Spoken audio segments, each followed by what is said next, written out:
Matti, your book deals with the obscure period between the end of the First Lebanon War and the official Israeli withdrawal in 2000. What was this conflict about? After Israel invaded Lebanon in 1982, very quickly the plan went awry and Israel executes a withdrawal almost to the Israeli border, but not quite. And it keeps a buffer zone in South Lebanon that became known as the security zone. And the buffer zone was initially intended to keep Palestinian guerrillas away from the border. The enemy changes over the years, and it eventually becomes a low-scale guerrilla war against a local Shia organization called Hezbollah. And throughout the 1990s, Israeli troops in South Lebanon conducted a war. Essentially, it was a war that was usually not called a war against Hezbollah, which started the 90s as a kind of peripheral player and ended the 90s as one of the most important actors in the Middle East. So you call this period the Forgotten Little War. Why did Israel never give it a name? And when you give something a name, it's a recognition that it's important. The little war in Lebanon, which went on for 10 years or 15 years, depending on how you're counting, never penetrated the consciousness to the extent that these other wars did.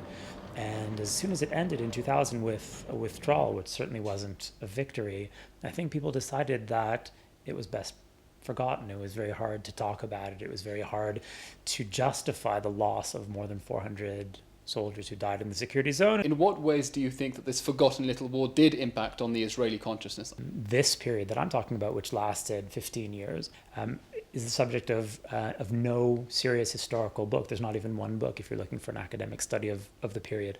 So I think that, yes, the country has forgotten it. It never gave it a name. There's no monument. There's no ribbon. And there's no military ribbon for soldiers who served in that time. The country would rather not think about it. If you think about Lebanon in the 90s too hard, you might be forced to reach the conclusion that it was a mistake. Israel in 2016, maybe the Middle East in 2016, I think both are inexplicable unless you understand what happened in South Lebanon in the 1990s. In the 90s, because I served there as a soldier, we experienced a war that involved IEDs, hit-and-run attacks, Muslim guerrillas operating in a failed and kind of chaotic state, videotaped attacks. And these are all elements of what is now recognizable as 21st century warfare. And in many ways, the war in South Lebanon was the first war of the 21st century. Are you arguing that guerrilla forces in Afghanistan, Iraq drew direct inspiration from attacks that were first tried out on Israeli soldiers as guinea pigs for this new warfare? Yes, in the 1990s, the Arab world, the broader Islamic world, watched a small guerrilla force motivated by ideology, very committed, willing to sacrifice, using tactics like suicide bombings, using video as a weapon against the weaknesses of a democracy, and doing this in a very effective way. And they watched this enemy, Hezbollah, against incredible odds, defeat an army that's considered one of the most important regional powers. The war in Lebanon ends in 2000 with an Israeli withdrawal.